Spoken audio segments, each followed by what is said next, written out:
आपको फिजिक्स में अगला टॉपिक पढ़ाने जा रहे हैं। जैसा कि आप मेरा नाम जानते होंगे, रोहित नाम है।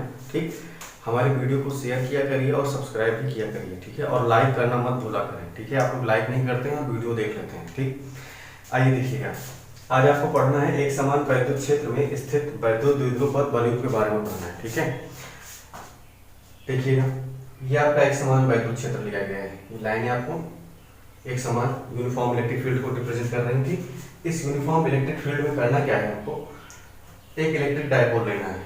एक इलेक्ट्रिक डायपोल लेना है। ठीक, डायपोल का डायरेक्शन आपको पता होगा, माइनस से कहाँ की ओर होता है, प्लस की ओर होता है। और इलेक्ट्रिक फील्ड का डायरेक्शन कहाँ होता है, प्लस से माइनस की ओर होता है। ठीक, देखिएगा, इसमें माइनस क्यू और प्लस क्यू के बीच में डिस्टेंस जो होता है वो 2l होता है, आपको पता ही होगा। इस डायपोल पे कितना इलेक्ट्रिक डायपोल मोमेंट होगा, देखिएगा, एक मैग्नीट्यूड ले लिया जाएगा q, और उसके बाद इनके बीच की डिस्टेंस जो होती है वो क्या होती है, 2l होती है।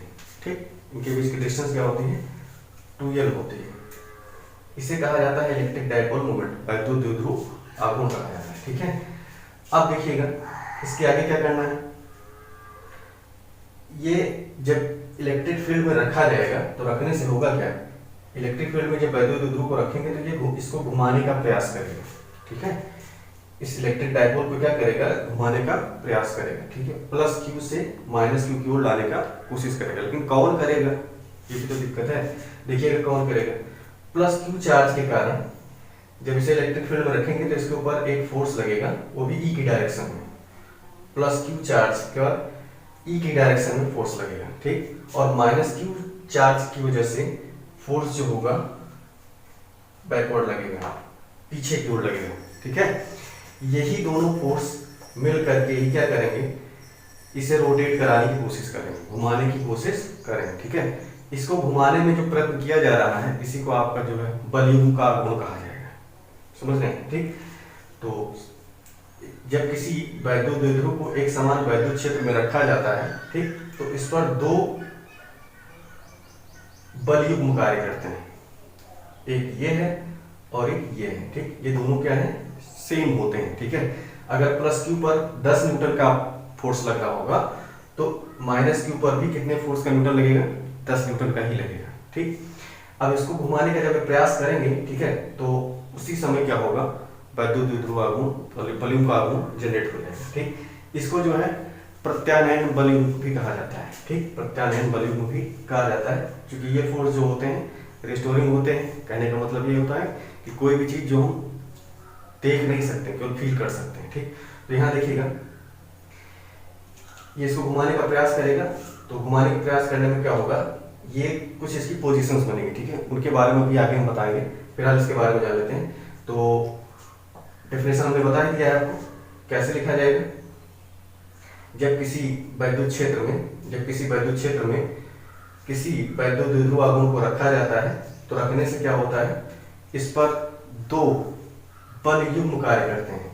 प्लस क्यू के कारण जो बल होगा वो ई की दिशा में होगा, और माइनस क्यू के कारण जो बल होगा वो उसके विपरीत दिशा में होगा, ई की विपरीत दिशा में होगा। ठीक है, ये बल युग्म जो होते हैं वैद्युत द्विध्रुव को घुमाने का प्रयास करते हैं, प्रयत्न करते हैं। ठीक, इसी को क्या कहा जाता है, वैद्युत द्विध्रुव वैद्युत बलयुग्म कहा जाता है। ठीक है, बलयुक्त आघूर्ण कहा जाता है। ठीक है, या प्रत्यानयन बलयुग्म भी कहते हैं, रिस्टोरिंग फोर्स भी कहते हैं। ठीक, अब इसके ऊपर आपको पता ही हो गया होगा कि P कितना होगा, Q × 2l होगा। ठीक, अब हमको जनरेट मतलब निकालना क्या है, हमको प्रत्यानयन बलयुग्म निकालना है, restoring force moment of torque निकालना है। ठीक, मोमेंट ऑफ टार्क होगा क्या, मोमेंट ऑफ टार्क जो होगा आपका प्रत्यानयन बलयुग्म कहा जाएगा, प्रत्यानयन बलयुग्म। ठीक है, प्रत्यानयन बलयुग्म को टाउ से लिखा जाता है, टार्क टाउ बोलते हैं। ठीक है, यूएसए में टाउ को टी को ऐसे लिखा जाता है। ठीक, टाउ क्या होगा, इन दोनों में से जो फोर्स लग रहे हैं, ठीक, इन दोनों फोर्स में से एक फोर्स ले लिया जाएगा, आपका एक बल ले लिया जाएगा। ठीक है, अब इस बल को क्या किया जाएगा, इन दोनों बलों के बीच की दूरी कितनी है ये हमको कैलकुलेशन करनी होगी। ठीक, देखिए कैसे कैलकुलेशन करेंगे। ठीक, फिगर से ही देखा जाएगा, प्लस क्यू चार्ज पर जो फोर्स लग रहा है उसको नीचे की ओर डॉटेड लाइन से हम ऐसे बढ़ाएंगे। ठीक, और माइनस क्यू पर जो चार्ज लग रहा है मतलब फोर्स लग रहा है उसको भी पीछे की ओर डॉटेड लाइन से बढ़ाएंगे। ठीक, ये यहाँ पर काट रहे हैं। ठीक है, इसका अगर नामकरण करते हैं मान लेते हैं ये ए हो गया, ये बी हो गया और ये वाला सी हो गया, ठीक है। अब यहाँ से आपको BC रेखा जो है, ये BC डिस्टेंस जो होगा ये दोनों फोर्स के बीच के डिस्टेंस को बताएगा। मतलब C पॉइंट पर जो फोर्स होगा वो दोनों BC पर जो डिस्टेंस होगी वो दोनों फोर्स के बीच की दूरी को बताएगा, समझ रहे। F यहाँ से है और ये F यहाँ भी से है, ठीक। तो B और C के बीच की दूरी क्या होगी, दोनों बलों के बीच की दूरी होगी, ठीक। इसका कैलकुलेशन कैसे किया जाएगा, ये आप इलेक्ट्रिक डाइपोल देख रहे होंगे, यहाँ पर कोई भी एंगल कटअप कर लीजिए, ठीक है। तो मान लेते हैं यहाँ पर एंगल थीटा बन रहा है, ठीक। यहाँ पर एंगल क्या बन रहा है, थीटा बन रहा है, कुछ कोण पे झुका हुआ है, ठीक। अब उसमें होगा क्या, ज्योमेट्री में बताया जाता है करस्पॉन्डिंग एंगल इक्वल होते हैं, समूह भुजाएं क्या होती हैं, संलग्न भुजाएं बराबर होती हैं। अगर यहाँ थीटा बन रहा है तो यहाँ पर भी कितना कोण बन रहा होगा, थीटा बन रहा होगा, ठीक। और यहाँ पर आप जान ही रहे होंगे 90 डिग्री है, थीटा के सामने वाले को कहा जाता है लंब, ठीक। और 90 अंश के सामने वाले को कहा जाता है कर्ण, ठीक।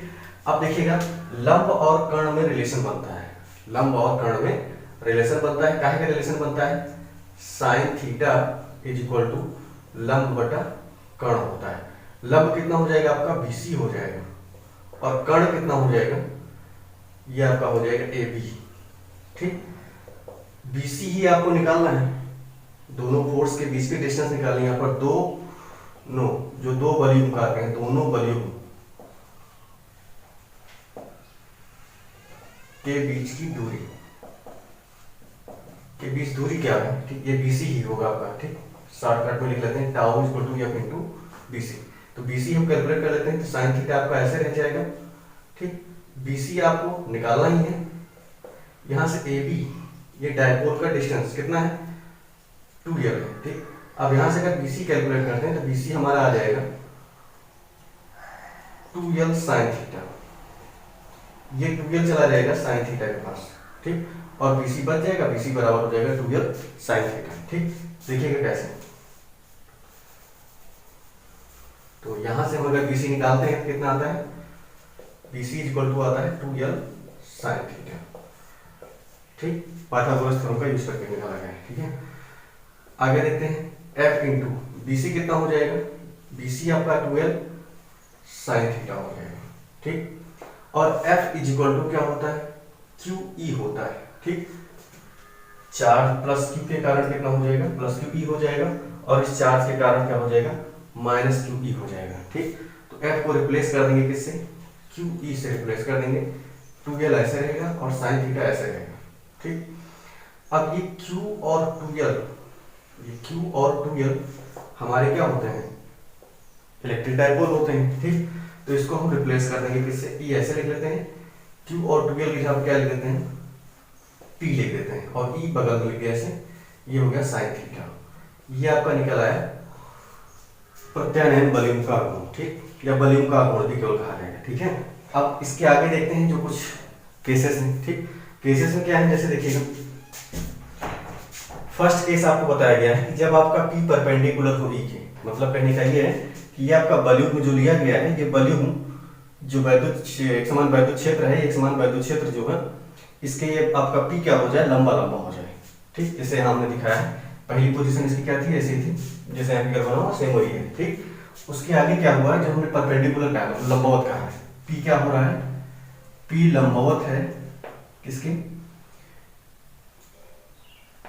E के वैद्युत क्षेत्र के, ठीक। तो उस समय थीटा का मान कितना होगा, 90 डिग्री होगा, ठीक।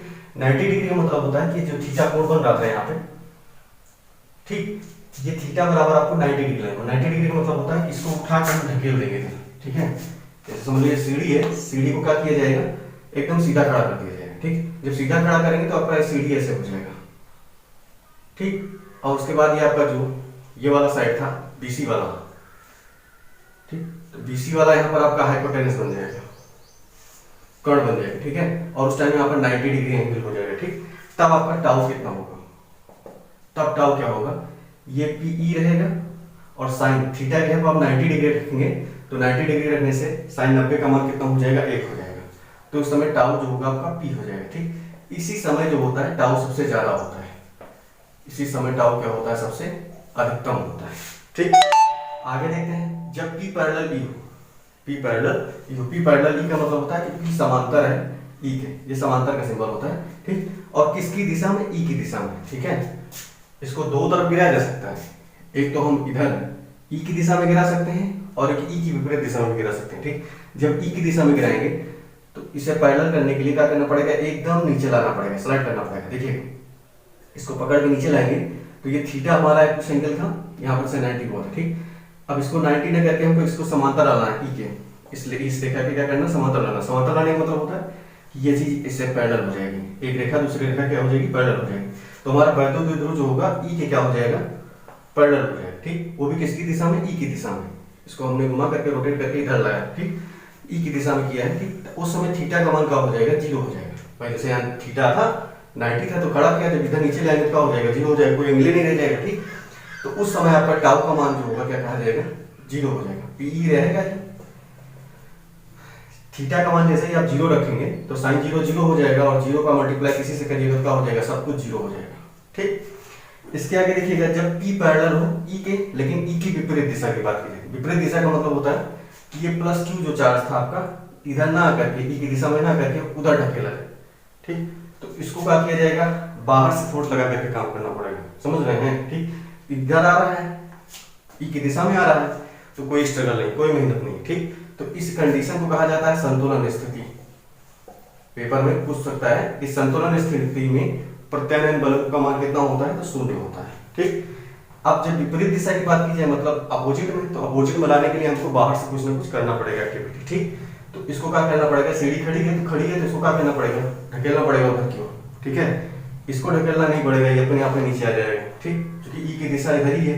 ठीक, उधर ढकेलने के लिए क्या करना पड़ेगा, ई के विरुद्ध हमको कार्य करना पड़ेगा, अपोजिट में। ठीक है, जब उधर अपोजिट भेजेंगे इसको तो भेजने में क्या होगा, थीटा रोटेट करेगा पूरा ग्राउंड के नीचे गिरेगा करके इस डायरेक्शन में, प्लस Q आप पैदल चला जाएगा। ठीक, और माइनस Q यहीं रह जाएगा और ई की डायरेक्शन आपकी ऐसी हो जाएगी, जैसे ऐसे था। ठीक, ई का डायरेक्शन हो जाएगा। इस टाइम पे आपका थीटा का मान जो होगा उधर भेजा गया है 180 डिग्री हो जाएगा, 180 डिग्री हो जाएगा। 180 डिग्री होने पर साइन 180 का मान कितना हो जाएगा, 0 हो जाएगा। और साइन 180 का मान 0 जैसे रखेंगे आपको टाउ का मान फिर 0 मिल जाएगा। ठीक, साइन के मल्टीपल में जो लिए जाते हैं इंटीजर्स उनका मान हमेशा क्या होता है, 0 होता है। ठीक, जैसे साइन 2 पाई, साइन 3 पाई, साइन 0, साइन 180, साइन 360, इन सब का मान कितना होगा, 0 ही होगा। ठीक है, तो आज की वीडियो में इतना ही, इसके आगे की जो है अगले वीडियो में देखा जाएगा।